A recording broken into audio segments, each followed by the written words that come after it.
Thank you so much, Honorable Chair and distinguished guests. It is a great honor for me to be here today, and I will present on nutrition-sensitive food systems approaches to address food and humanitarian crises. As we have heard from our speakers before, global hunger and malnutrition are on the rise. Crises such as climate change and increasing global food prices have reversed the success in reducing global hunger, especially in meeting the target of the Sustainable Development Goal SDG 2, zero hunger, and we now have projections that nearly 670 million people will be still going hungry by 2030. Africa has the highest proportion of people suffering from hunger, over 20%, followed by Asia, 9%, and Latin America and the Caribbean. The rise in global hunger and malnutrition was further exacerbated by COVID-19 and the Ukraine conflict. 150 million more people were hungry due to COVID-19. The Ukraine conflict triggered a shortage of about 30 million tons of grains in Africa, along with a sharp increase in cost. So malnutrition is on the rise, with over 22% of children under the age of 5 years suffering from stunting, while at the same time, around 6% are overweight, and this number is increasing. Many people, especially women and children, are suffering from micronutrient deficiency due to poor access and availability of diverse, healthy diets.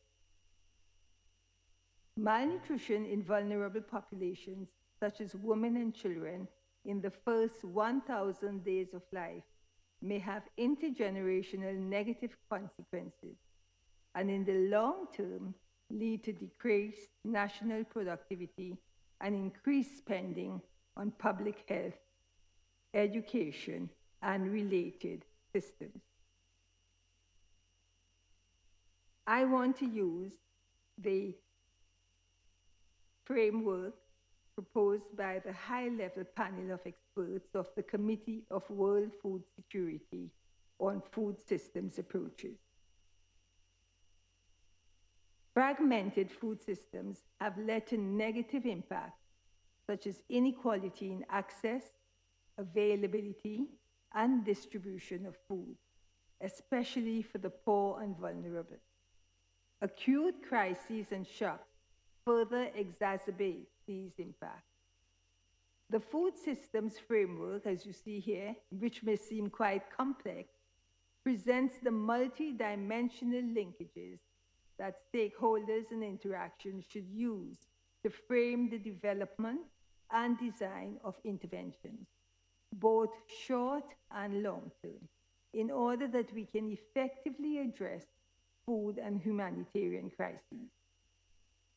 This framework shows us how science-based evidence and data can empower policymakers to adopt and operationalize actions that can affect food supply chains, food environments, and consumer behavior towards sustainable, healthy diets so that multiple targets of the SDGs are met.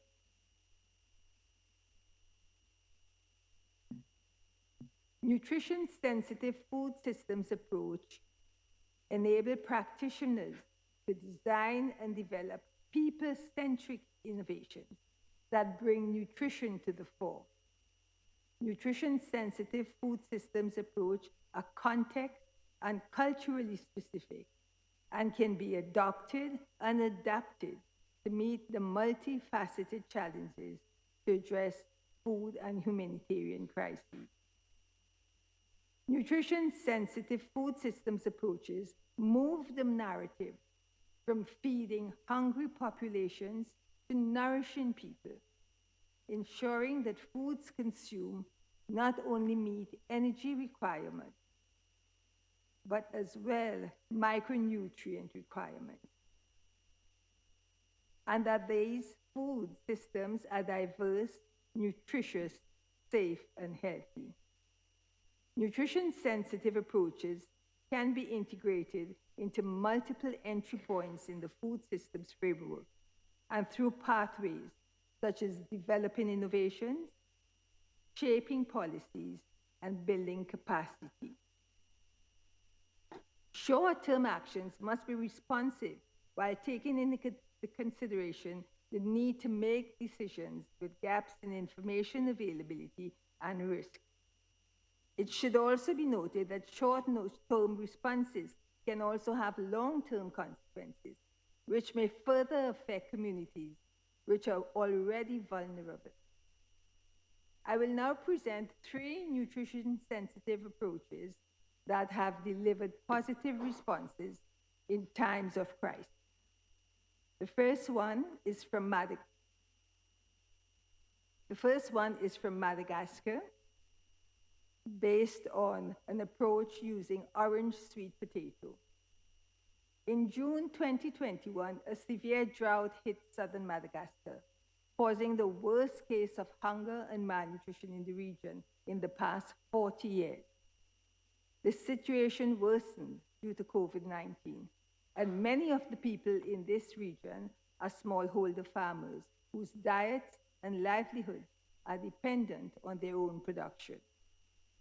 The International Potato Center, a CGIAR center, together with donors and partners, put in place a nutrition-sensitive intervention using orange sweet potatoes to benefit more than 80,000 households across the 9 districts in southern Madagascar.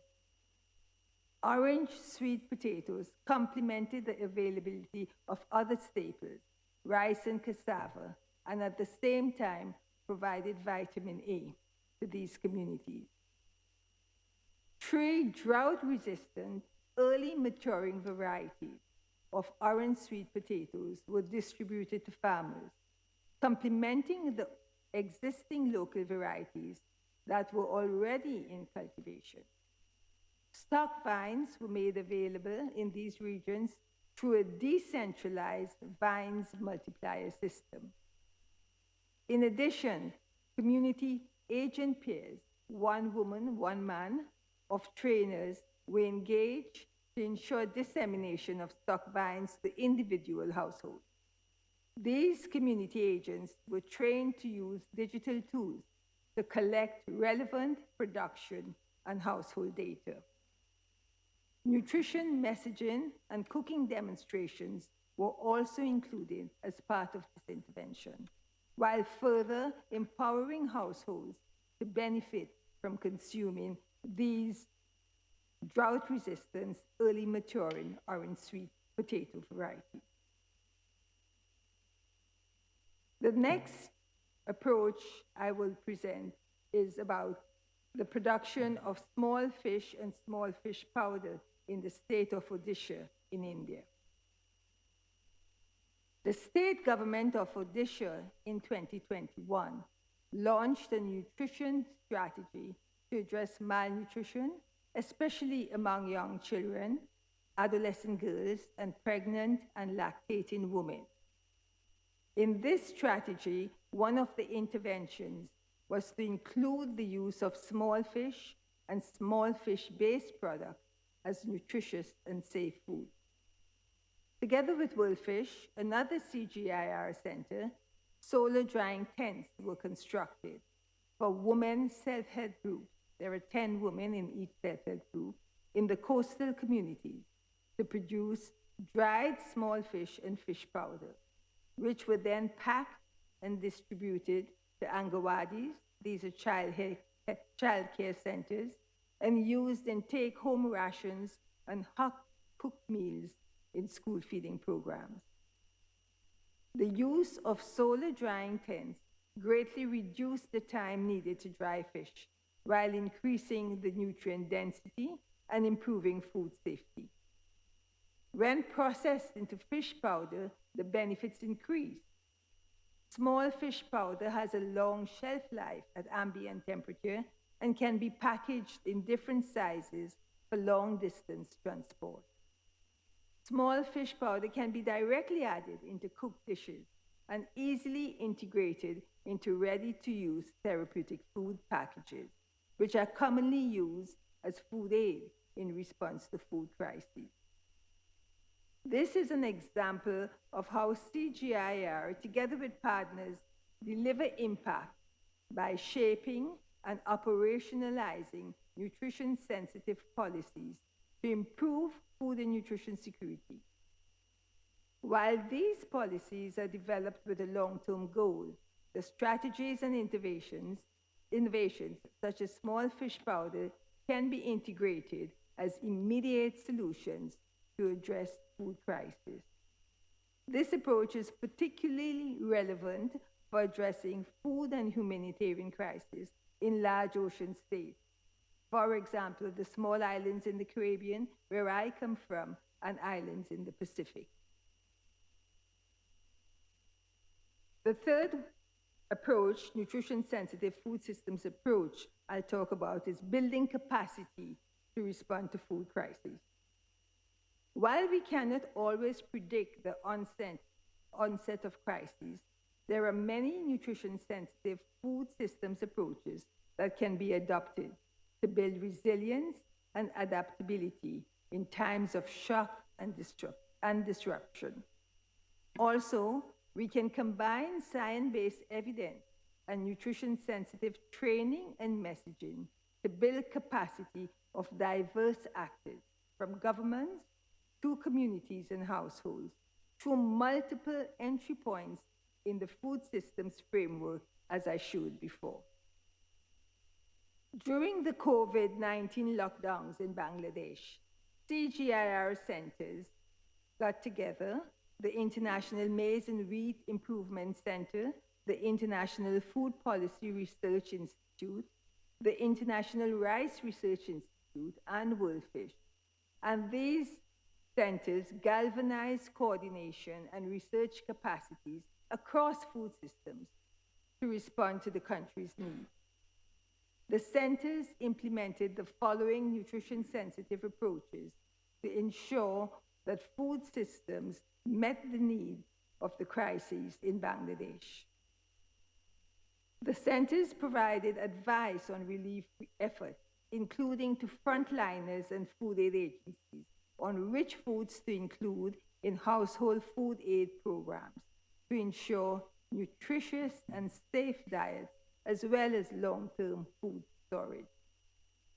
Assessment of impacts on small and medium-scale agribusinesses, and advice and support for ways to overcome business disruptions were provided. Improved resilience on food supply chains through technical and logistics support for local food initiatives were given. And the centers helped to develop a platform to collect, monitor, and disseminate real-life information of food, labor, inputs, and feed supply, as well as price. These multidisciplinary approaches, and through engagement of diverse stakeholders, enabled better coordinated and informed actions to respond to the COVID-19 pandemic in Bangladesh. As Bangladesh, as well as global communities, build forward better, these programs should be strengthened, expanded, and adapted to build preparedness and capacity of stakeholders before the onset of the next crisis.